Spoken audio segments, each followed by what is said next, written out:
This week's round of deportations follows the deportation in April of the largest group of Cambodians in U.S. history. A group of about 30 refugees is currently being deported to Cambodia, the second group U.S. Immigration and Customs Enforcement has sent back to the country this year. They are expected to arrive in Cambodia tomorrow. Choi Nguyen of Savage, Minnesota, is among those being deported, after living in detention for the past 4 months. His attorney had filed an emergency stay, but Nguyen's family learned on Tuesday that the request was denied without explanation. Nguyen's wife, Betty Cockham, told HuffPost that the situation has been taxing on the couple and their 2 kids. "We are pretty devastated. When I found out Nguyen had boarded the plane, I was just falling and just in shock," she told HuffPost. "We're just traumatized," Choi Nguyen left, and his wife Betty Cockham. This round of so-called repatriations follows the deportation in April of the largest group of Cambodians in U.S. history. ICE typically allows families to drop off 40 pounds of luggage for loved ones who are set to be deported, but this time, several families have reported being barred from doing so. Anup Prasad, staff attorney at civil rights nonprofit Advancing Justice, Asian Law Caucus, told HuffPost. Many families are reporting that they were not allowed to drop off a bag, meaning people will be deported with just whatever they were wearing and had in their pockets when they were arrested, Prasad told HuffPost. ICE confiscates Social Security cards, driver's licenses, and photo ID from wallets prior to deportation. Meeting basic needs including shelter and clothing will be a challenge. ICE declined to comment on the deportations. ICE confiscates Social Security cards, driver's licenses, and photo ID from wallets prior to deportation. Meeting basic needs including shelter and clothing will be a challenge. Anup Prasad, Advancing Justice, Asian Law Caucus. These increased raids on the Southeast Asian community and subsequent deportations are likely a result of tension between the U.S. and Cambodia over repatriations. Katrina Dizon-Mariotek, Director of National Policy at Southeast Asia Resource Action Center, or SEARAC, told HuffPost.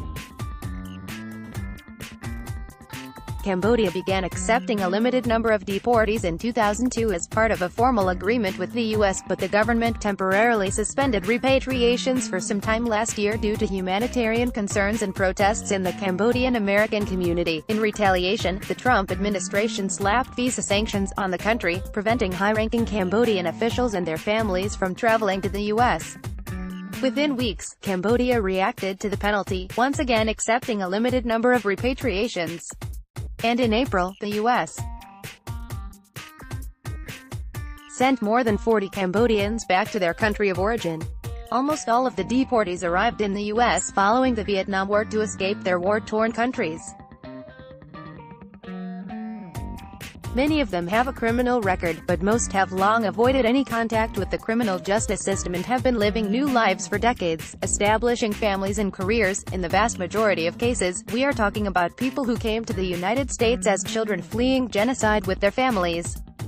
These are individuals whose crimes were often equated with poverty and youth, Kian Din, executive director of SEARAC, previously told HuffPost. To use their past-served criminal sentences to justify punishing them again is inhumane and unjust. Nguyen, for example, was convicted of armed robbery when he was a teen, but has not had contact with the criminal justice system since he was released from prison over 22 years ago, Cockham told HuffPost. Though Nguyen received a removal order following his conviction, he'd been released under orders of supervision and has been regularly checking in with ICE.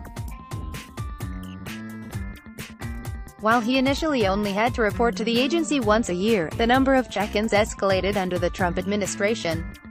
Nguyen was eventually checking in with ICE once a month, and during one such session, he was unexpectedly detained. It's sad that ICE can just take someone's life and just rip their families apart. Betty Cockham, whose husband, Choi Nguyen, was deported this week. Nguyen has already paid his time over 22 years ago and since rehabilitated. This is a double jeopardy. He has strong roots embedded here and should not be punished more than once if he has already paid his time and dues, Cockham told HuffPost. She later added, "If my husband had his citizenship, he could have lived his life as normally as possible, because he never recommitted. But because he doesn't have that piece of paper, it's sad that ICE can just take someone's life and just rip their families apart." Starting over in Cambodia has proven extremely difficult for past deportees. Most of them grew up identifying the U.S. as their home. As opposed to other deportations, very few people have family in Cambodia who survived the genocide, Prasad told HuffPost. Most people only speak English and cannot read or write Khmer. They're trying to start over in what is effectively a foreign country with no family support. Between the increased deportations this year and the U.S.'s imposition of similar sanctions against Laos and Myanmar in July, the Southeast Asian community has been on high alert, Marioteg told HuffPost.